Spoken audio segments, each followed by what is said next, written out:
Hello friends, स्वागत है आपका अपने YouTube channel SMC by Bhupendra sir में। आज आप लोगों को विज्ञान का जो आपका पेपर है क्लास 10th का, उसके ऑब्जेक्टिव क्वेश्चंस कराएंगे। फिजिक्स के आपके 20 बहुकल्पीय क्वेश्चंस कराएंगे जो आपके एग्ज़ाम के लिए बहुत ही महत्वपूर्ण हैं और एग्ज़ाम में हर बार पूछे जाते हैं। ये भौतिक विज्ञान के क्वेश्चंस हैं। पहला क्वेश्चन दिया है, एक सामान्य आँख वाला व्यक्ति किसी वस्तु को सुस्पष्ट रूप से देख सकता है यदि वस्तु की दूरी आँख से, पहला ऑप्शन दिया है 50 सेंटीमीटर से 100 सेंटीमीटर के बीच हो, 25 सेंटीमीटर से अनंत के बीच हो, 100 सेंटीमीटर से 1000 मीटर के बीच हो, या 25 सेंटीमीटर से 150 सेंटीमीटर के बीच हो। तो इसका आंसर क्या हो जाएगा? एक सामान्य आँख वाला व्यक्ति किसी वस्तु को स्पष्ट रूप से कब देख सकता है? जब वस्तु की दूरी कितनी हो? 25 सेंटीमीटर। आपको ये याद कर लेना है कि अगर वस्तु की दूरी 25 सेंटीमीटर है तो हम वस्तु को स्पष्ट देख सकते हैं 25 सेंटीमीटर से अनंत के बीच में। तो इसका ऑप्शन नंबर जो है वो बी सही हो जाएगा। ऑप्शन नंबर कौन सा सही हो जाएगा? बी। और आपको बताया भी जाता है कि जैसे किसी किताब को अगर आप पढ़ रहे हैं तो आप अपनी आँखों से उसको 25 सेंटीमीटर दूर रखते हैं क्योंकि वहाँ हमें स्पष्ट दिखाई देता है।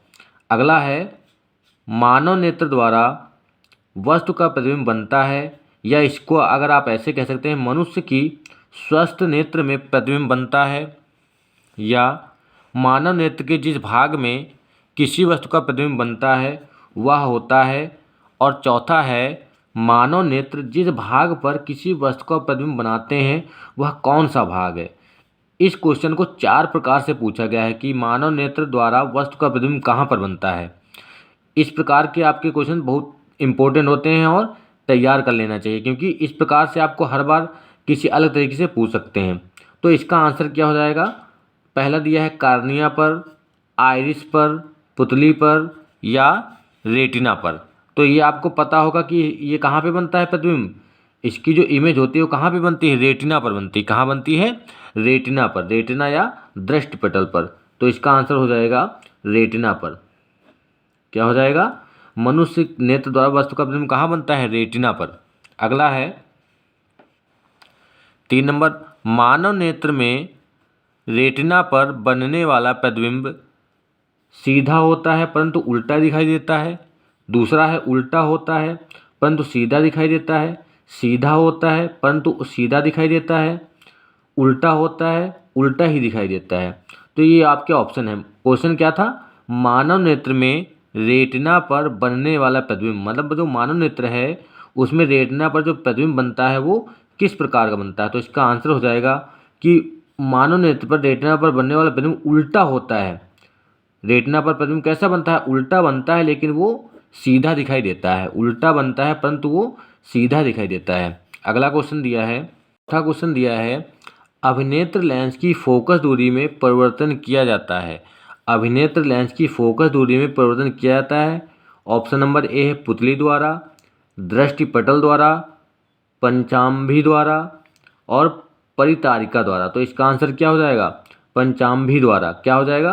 पंचाम्भी द्वारा इसका आंसर हो जाएगा। सी ऑप्शन आपका सही हो जाएगा। अगला क्वेश्चन दिया है 5 नंबर, जब प्रकाश नेत्र में प्रवेश करता है तो अधिकांश अपवर्तन कहाँ होता है। जब प्रकाश जो है वो नेत्र में प्रवेश करता है तो अधिकांश अपवर्तन कहाँ होता है? क्रिस्टलीय लेंस पर, स्वच्छ मंडल या कार्निया पर, परितारिका पर, या पुतली पर। तो इसका आंसर क्या हो जाएगा? कार्निया पर। क्या हो जाएगा? स्वच्छ मंडल या कार्निया पर। जब प्रकाश नेत्र में प्रवेश करता है तो अधिकांश अपवर्तन कहाँ होता है? कार्निया पर होता है। अगला क्वेश्चन है, छठा क्वेश्चन है, आँख में प्रवेश करने वाले प्रकाश की मात्रा को नियंत्रित करता है। आँख में प्रवेश करने वाले प्रकाश की मात्रा को नियंत्रित करता है। तो इसमें बताना है कि कौन नियंत्रित करता है। तो इसका आंसर क्या हो जाएगा? पुतली। इसका आंसर क्या हो जाएगा? पुतली। अगला क्वेश्चन दिया है, मानव नेत्र में अब अभिनेत्र लेंस की फोकस दूरी को संयोजित करके विभिन्न दूरियों पर रखी वस्तुओं को फोकसित कर सकता है। ऐसा हो पाने का क्या कारण है? इसका हमें आंसर बताना है कि ऐसा हो पाने का क्या कारण है। जरा दूरदर्शिता है, समंजन है, निकट दृष्टि है, या दीर्घ दृष्टि है। तो इसका आंसर क्या हो जाएगा? समंजन है। क्या है इसका आंसर? समंजन क्षमता। इसका आंसर क्या हो जाएगा? समंजन क्षमता। अगला क्वेश्चन दिया है, सामान्य दृष्टि के लिए स्पष्ट दृष्टि की अल्पतम दूरी कितनी होती है, या स्पष्ट दृष्टि की न्यूनतम दूरी कितनी होती है, स्वस्थ नेत्र का निकट बिंदु कितना होता है, या स्वस्थ आंखों के लिए स्पष्ट दृष्टि की न्यूनतम दूरी कितनी होती है। तो ये आपको याद कर लेना है, बिल्कुल रट लेना है कि इसका जो आंसर होता है वो क्या होगा। इसका आंसर होता है 25 सेंटीमीटर। क्या होता है? 25 सेंटीमीटर। ये बहुत इंपॉर्टेंट क्वेश्चन है, बहुत बार आया हुआ है ये। क्या हो जाएगा इसका आंसर? 25 सेंटीमीटर। अगला दिया है, स्वस्थ नेत्र के लिए दूर बिंदु स्थित होता है। स्वस्थ नेत्र के लिए दूर बिंदु स्थित कहाँ होता है? 25 सेंटीमीटर पर, 50 सेंटीमीटर पर, 100 सेंटीमीटर पर, या अनंत पर। तो इसका आंसर क्या हो जाएगा? अनंत पर। निकट दृष्टि दोष होता है 25 सेंटीमीटर पर, और दूर दृष्टि बिंदु कहाँ होता है? अनंत पर होता है। कहाँ होता है? अनंत पर होता है। अगला क्वेश्चन दिया है, 10वां क्वेश्चन दिया है, कक्षा में सबसे पीछे बैठे बेंच पर बैठा कोई विद्यार्थी श्याम पट्ट पर लिखे अक्षरों को पढ़ सकता है, परंतु पाठ्य पुस्तक में लिखे अक्षरों को नहीं पढ़ पाता। निम्नलिखित में कौन सा कथन सही है? ऑप्शन नंबर ए दिया है कि विद्यार्थी के नेत्र का निकट बिंदु दूर हो गया है। दूसरा है, विद्यार्थी के नेत्र का निकट बिंदु उसके पास आ गया है, या विद्यार्थी के नेत्र का दूर बिंदु उसके पास आ गया है। और चौथा है, विद्यार्थी के नेत्र का दूर बिंदु उससे दूर हो गया है। तो ये हमें बताना है कौन सा कथन सही होगा। तो इसका आंसर हो जाएगा डी, विद्यार्थी के नेत्र का दूर बिंदु उससे दूर हो गया है। क्या हो गया? विद्यार्थी के नेत्र का दूर बिंदु उससे दूर हो गया है। अगला है 11 नंबर, निकट दृष्टि दोष पीड़ित व्यक्ति का दूर बिंदु कहाँ स्थित होता है? निकट दृष्टि दोष का पीड़ित व्यक्ति का दूर बिंदु कहाँ स्थित होता है? अनंत से कम दूरी पर। कहाँ स्थित होता है? अनंत से कम दूरी पर। अनंत से कम दूरी पर स्थित होता है। अगला क्वेश्चन दिया है,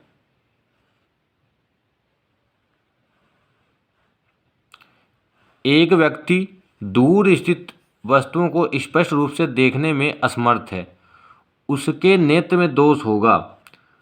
तो एक व्यक्ति दूर स्थित वस्तुओं को स्पष्ट देखने में असमर्थ है। अगर आपको दूर की वस्तुएं नहीं दिखाई देती हैं तो होता है निकट दृष्टि दोष। कौन सा हो जाता है? निकट दृष्टि दोष। अगर पास की वस्तुएं नहीं दिखाई देती हैं तो हो जाएगा दूर दृष्टि दोष। इसमें आंसर हो जाएगा निकट दृष्टि दोष। अगला दिया है 13 नंबर क्वेश्चन है, मानव नेत्र जिस भाग पर किसी वस्तु का प्रतिबिंब बनाता है वह होता है परितारिका, दृष्टिपटल, पुतली, या कार्निया। तो ये क्या होता है? दृष्टिपटल होता है। जहाँ प्रतिबिंब बनाता है वो क्या होता है? दृष्टिपटल। अगला है, निकट दृष्टि दोष से पीड़ित एक व्यक्ति को यह दोष दूर करने के लिए किस लेंस या दर्पण का उपयोग करना होगा? निकट दृष्टि दोष को दूर करने के लिए किसका प्रयोग करना होगा? अवतल लेंस। अवतल लेंस के चश्मे का प्रयोग करना होता है। किसका प्रयोग करना होता है? अवतल लेंस के चश्मे का। अगला दिया है, दूरदृष्टि दोष के कारण प्रतिबिंब बनता है। दूरदृष्टि दोष के कारण प्रतिबिंब बनता है, तो ये प्रतिबिंब बनता है रेटिना के पीछे। दूरदृष्टि दोष के कारण प्रतिबिंब कहाँ बनता है? रेटिना के पीछे। अगला दिया है, जब श्वेत प्रकाश प्रिज्म में से गुजरता है तो सर्वाधिक विचलन कहाँ होता है? सर्वाधिक विचलन कहाँ होता है? बैंगनी रंग के लिए। किसका होता है? बैंगनी रंग का। लाल रंग का होता है, पीले रंग का, हरे रंग का, या बैंगनी। तो इसका आंसर हो जाएगा बैंगनी रंग का। अगला है, श्वेत प्रकाश की किरण के प्रिज्म से गुजरने पर किस रंग के लिए न्यूनतम विचलन होता है? तो इसका आंसर हो जाएगा लाल रंग के लिए। और इससे पहले क्या था? इससे पहले था कि जब श्वेत प्रकाश प्रिज्म में से गुजरता है तो सर्वाधिक विचलन कहाँ होता है? ये था बैंगनी रंग के लिए। और न्यूनतम कहाँ होता है? तो लाल रंग के लिए। 18 नंबर क्वेश्चन है, कांच का अपवर्तनांक अधिकतम होता है लाल रंग के लिए, पीले रंग के लिए, बैंगनी रंग के लिए, या हरे रंग के लिए? तो ये भी बैंगनी रंग के लिए हो जाएगा। अधिकतम किसके लिए होता है? बैंगनी रंग के लिए। आसमान का रंग नीला दिखाई देता है, किसके कारण दिखाई देता है? प्रकाश के परावर्तन के कारण, प्रकाश के अपवर्तन के कारण, प्रकाश के प्रकीर्णन के कारण या पूर्ण आंतरिक परावर्तन के कारण। इसका आंसर हो जाएगा प्रकाश के प्रकीर्णन के कारण। प्रकाश के प्रकीर्णन के कारण जो है वो आकाश का रंग नीला दिखाई देता है या आसमान का रंग नीला दिखाई देता है। चंद्रमा से देखने पर आकाश डैश कैसा दिखाई देता है? बैंगनी, नीला, काला या सफ़ेद। चंद्रमा से देखने पर आकाश कैसा दिखाई देता है? बैंगनी, नीला, काला या सफ़ेद। तो इसका आंसर हो जाएगा काला। चंद्रमा से देखने पर आकाश काला दिखता है।